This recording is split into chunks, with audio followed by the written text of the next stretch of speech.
تو ان صورتوں میں شریعت نے اختیار دیا ہے، اجازت دی ہے کہ وہ آدمی اپنی بیوی کو چھوڑ دے، اور اسی طریقے سے مردوں کو طلاق کا اختیار دیا، عورتوں کو خلا کا اختیار دیا۔ طلاق میں خلا میں یہی فرق ہے کہ طلاق کے لیے عورت کی رضامندی شرط نہیں ہے، خلا کے لیے دونوں کی رضامندی شرط ہے۔ اگر خلا لینا ہے تو مردوں کو اور عورتوں کے درمیان اتفاق ہونا ضروری ہے، دونوں کے درمیان جو ہے اتفاق ہو تو خلا لے سکتی عورت۔ طلاق میں یہ نہیں ہے، اگر کسی مرد نے بغیر اس کی مرضی کے بھی طلاق دے دی تو طلاق ہو گئی، اس کے لیے عورتوں کی اجازت کی ضرورت نہیں۔ اس کا یہ مطلب نہیں میں کہہ رہا ہوں طلاق دے آدمی، لیکن شریعت کا حکم یہ ہے کہ دونوں کے درمیان اتفاق نہ ہو، محبت پیدا نہ ہو، اور میاں جو ہے بیوی کے حقوق کو ادا نہ کرتا ہو، یا بیوی جو ہے شوہر کے حقوق کو ادا نہ کرتا ہو، ان صورتوں میں شریعت نے اختیار دیا، اجازت دی، اگر دونوں کے درمیان نباہ نہ ہو تو اس کو چھوڑ دینے کا بھی اختیار۔ لیکن اگر کوئی شوہر اپنی بیوی کی اذیتوں پر صبر کرے، بیوی کی اذیتوں کو برداشت کرے، ان کی تکالیف کو برداشت کرے، تو اس کے اوپر بھی اجر ملتا ہے، اس کے اوپر بھی بڑی بڑی بشارت ہے۔ ایک بزرگ تھے، ان کی بیوی بڑی ظالمہ تھی، شوہر کے حقوق ادا نہیں کرتی تھی، باتوں باتوں پر گالی دیتی تھی۔ تو بزرگ کے جو لوگ چاہنے والے تھے انہوں نے کہا کہ صاحب آپ ایسی منہ عورت کو کیوں رکھتے ہیں؟ آپ ایسی عورت جو طبیعت کے جو ہے آپ کے خلاف کام کرتی ہے، آپ کے حقوق ادا نہیں کرتی ہے، باتوں باتوں میں گالیاں دیتی ہے، تو آپ اس کو چھوڑ دیجئے۔ تو بزرگ نے کہا کہ تمہارا مشورہ تو اچھا ہے، میں اپنی بیوی کو چھوڑ دوں، واقعتاً بد زبان ہے اور جو ہے ہمارے حقوق ادا نہیں کرتی ہے اور ہم کو اذیت اور تکالیف پہنچاتی ہے۔ تو بزرگ نے کہا کہ تمہارا مشورہ تو بہتر ہے، لیکن اگر میں اپنی بیوی کو چھوڑ دوں تو کسی اور کے نکاح میں جائے گی۔ سوچئے ذرا کیسا کہاں اس کی نظر گئی کہ اگر میں اپنی بیوی کو چھوڑوں گا کسی اور کے نکاح میں جائے گی،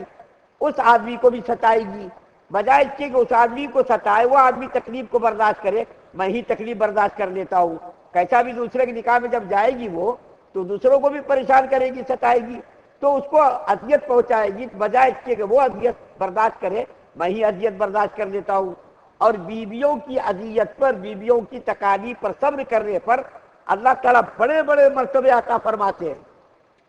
اب اس وقت مجھ کو ایک واقعہ یاد آیا کہ ایک بزرگ تھے جس کی بیوی اسی قسم کی تھی، جو باتوں باتوں پر گالیاں دینا، باتوں باتوں پر لان تان کرنا، جس کے مرید وغیرہ تھے، اس کے شاگرد وغیرہ تھے۔ تو ایک شاگرد آیا کہیں دور سے اپنے بزرگ کی شہرت سن کر کے، بزرگ کا نام سن کر کے، تو وہ جب آیا تو بیچارے بزرگ نہیں تھے، جنگل گئے ہوئے تھے، تو اس کے گھر میں جا کر کے انہوں نے دروازے میں دستک دی تو بیوی نے گالی گلوچ کرنا شروع کر دیا، کہاں سے آئے، کون بزرگ، کہاں کا بزرگ،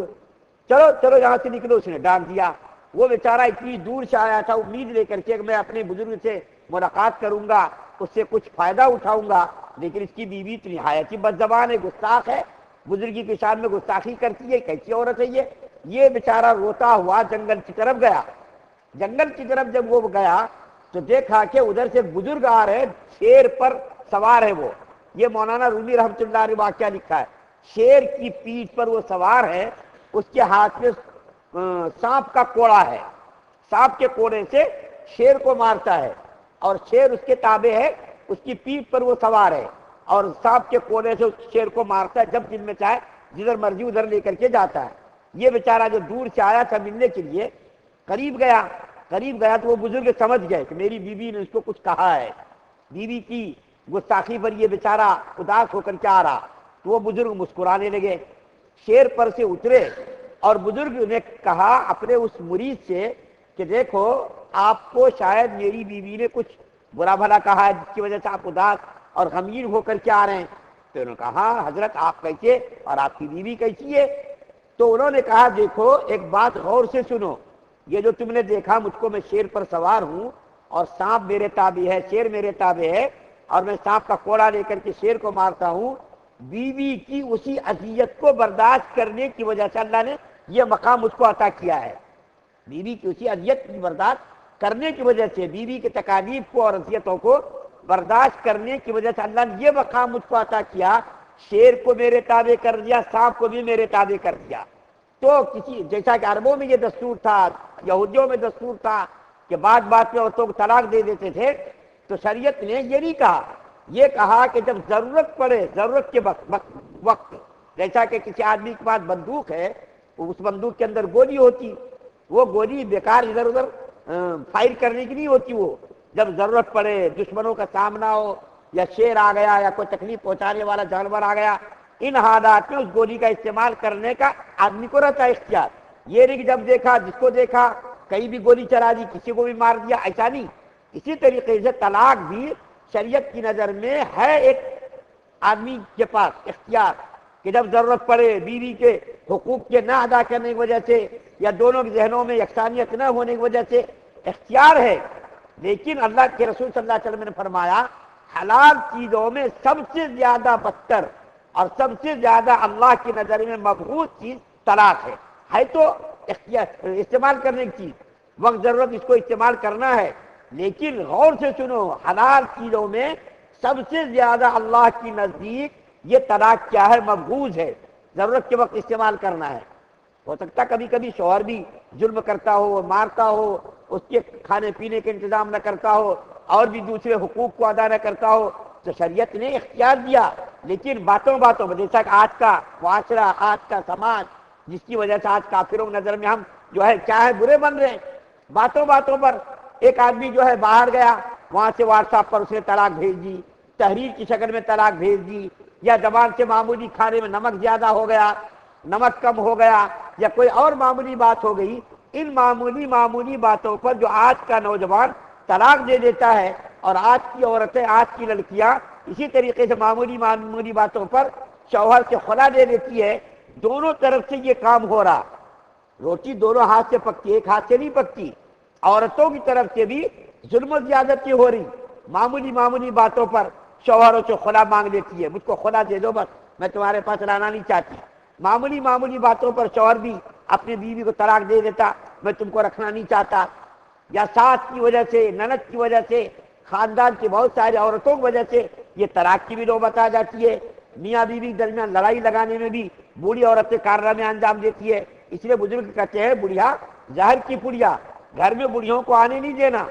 جس کی وجہ سے یہ فتنہ فساد پیدا ہوتا۔ باہر کی عورتیں آتی ہیں، ساس کے کان بھرتی ہیں، نند کے کان بھرتی ہیں، اور اس کے بعد میاں بیوی درمیان افتراق، انتشار، اختلاف پیدا ہوتا، پھر نوبت آتی ہے طلاق کی۔ تو نوجوانوں کو بھی صبر تحمل کی ضرورت ہے۔ نوجوان بھی آج معمولی باتوں پر طلاق دے دیتے، عورتوں بھی معمولی باتوں پر خلا دے دیتی، تو زیادتی اور ظلم عورت کی طرف سے بھی ہو رہا، شوہر کی طرف سے بھی ہو رہا، مردوں کی طرف سے بھی ہو رہا، دونوں کی غلطیوں سے آج اسلام بدنام ہو رہا، اسلام کو لان تان کا نشانہ بنانے کا موقع مل رہا، جس کی وجہ سے آج عدالت میں بھی قانون بن گیا ہمارے خلاف، مسلمانوں کے خلاف، کہ 3 طلاق دینا، ٹرپل طلاق دینا یہ قانوناً جرم ہے۔ اگر کسی نے یہ کام کیا، طلاق دی، تو اس کو جیل کی سزا ملے گی۔ کیوں؟ ہم نے موقع دیا نا۔ اگر ہم ایسا موقع نہ دیتے، اگر میاں بیوی کے درمیان اختلاف ہوتا، انتشار ہوتا، میاں بیوی سماج کے، معاشرے کے جو انصاف پسند لوگ ہیں، عقل و شعور والے لوگ ہیں، بڑے لوگ ہیں، ان کے سامنے بیٹھ کر کے تصفیہ کرتے، اور میاں بیوی کے درمیان صلح صفائی کا صلح صفائی کی کوشش کرتے، اس طریقے سے یہ طلاق کے جو واقعات رونما ہو رہے ہیں کم طلاق ہوتی، اور اسلام دشمن طاقتوں کو اسلام پر اختلاف کرنے، اسلام کو نشانہ بنانے کا موقع نہ ملتا۔